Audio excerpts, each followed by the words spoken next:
Powered Parachute Handbook 1-1 Introduction to Powered Parachute. Let's take a journey through the history of powered parachutes. It all started way back in the 12th century in China, where they used umbrella-shaped parachutes for fun. Fast forward about 300 years, and Leonardo da Vinci brought us a pyramid-shaped parachute. In the late 18th century, folks were jumping from towers and balloons with parachutes just for kicks. The real game changer came in 1912 when someone made the first parachute jump from an airplane.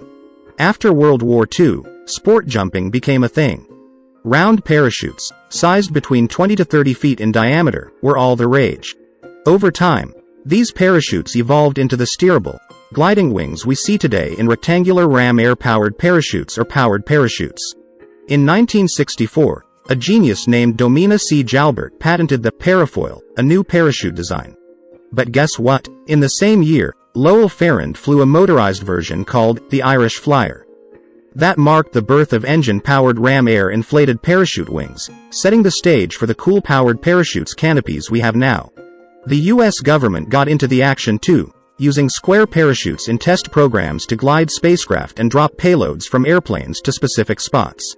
Two-place powered parachutes underwent years of testing, leading to training exemptions for instruction in these vehicles until January 31, 2008. After that, only N-numbered aircraft could be used for two-place powered parachutes instruction and flight. Now, let's talk terms. When we say powered parachute, we mean the whole aircraft. The cart is the engine and seats attached to wheels, also known as the fuselage, cockpit, chaise, or airframe. And the wing. It's a ram air inflated and pressurized wing, not ready to fly until the aircraft is in motion. When it's not inflated, we just call it a parachute or chute. So, what's unique about powered parachutes? 3 things. The wing has to be inflated and pressurized by ram air before takeoff. The aircraft hangs in a pendulum style about 20 feet below the wing, and the wing flies at a relatively fixed angle and constant speed. It's a whole different ballgame compared to other light sport aircraft or LSA.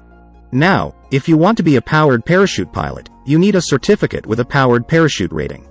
You can't act as the pilot in command without it. The requirements include having a valid U.S. driver's license or a current third-class medical certificate.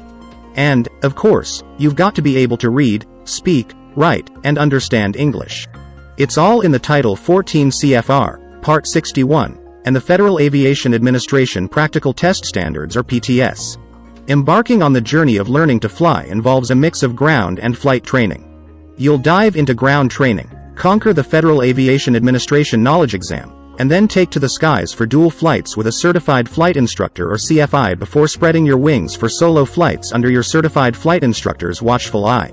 Before you can soar solo in a powered parachute, you've got to be at least 16 years old and show off your aeronautical knowledge in a test crafted by your instructor. It's not just about age. You need to have logged flight training for maneuvers outlined in 14 CFR Part 61 and demonstrated your skills and safety know-how. Only after ticking all these boxes will your instructor endorse your student pilot certificate and logbook for that exhilarating solo flight. Once you've soaked in the required knowledge and experience, your certified flight instructor will give you the nod to take a practical test, commonly known as a check ride, with a sport pilot examiner or SPE or an FAA inspector. Nail the aeronautical knowledge and skills outlined in the Practical Test Standards or PTS, you'll be handed a temporary pilot certificate. The official plastic one will follow in the mail after the Federal Aviation Administration FAA gets wind of your test results.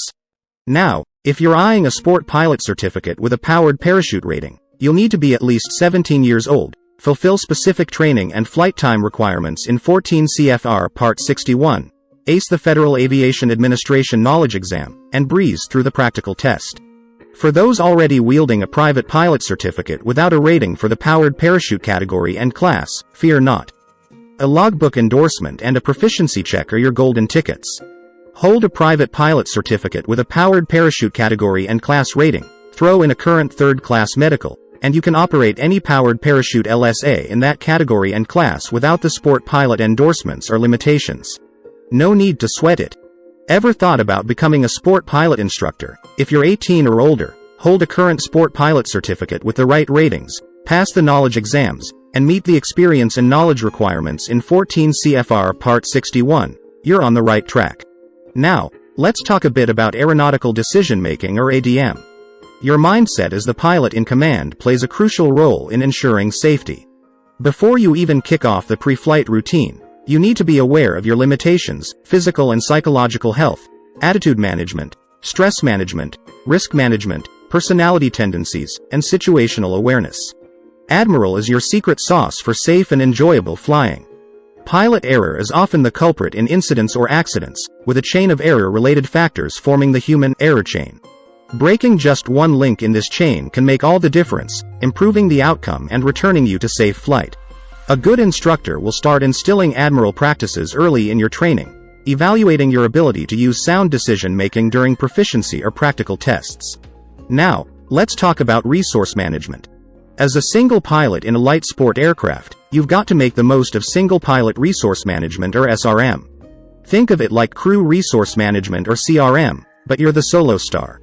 Managing human resources, including your passenger, hardware equipment, and information, is your way of optimizing the risk elements. External resources like notices to airmen, or NOTAMs, weather info, and various systems, such as automated weather observing system and automated surface observing system, become your allies in the skies. Let's delve into the indispensable world of aviation, where the humble checklist takes center stage.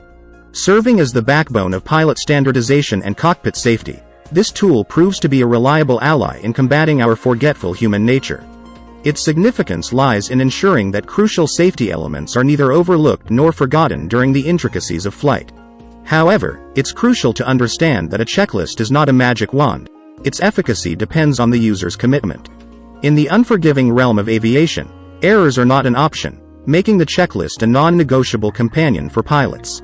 In the realm of pilot training, the checklist emerges as a key player, aiming to establish habits that will guide pilots throughout their flying careers. This is where flight instructors step in, fostering a positive attitude towards checklist usage in the minds of aspiring pilots. It's a symbiotic relationship, promotion from the instructor, realization from the student. Practicality is where the checklist truly shines. In primary flight training, its role is critical in weaving habits into a pilot's routine until they become second nature. Prepared checklists become the go-to guide during various flight phases, creating a reliable framework for pilot actions. For powered parachute pilots, there's a unique consideration. Given the open design of the cart, securing the checklist is paramount to prevent it from taking an unexpected journey through the propeller. Innovative solutions include attaching it to a kneeboard strapped to the leg or the instrument panel, visible, accessible, and resistant to the whims of the wind. In essence, the checklist is not just a piece of paper. It's a lifeline in aviation, ensuring safety, precision, and a smooth flight. So, to all pilots out there, embrace your checklist, fly with it, and let it be your trusted companion in the boundless skies.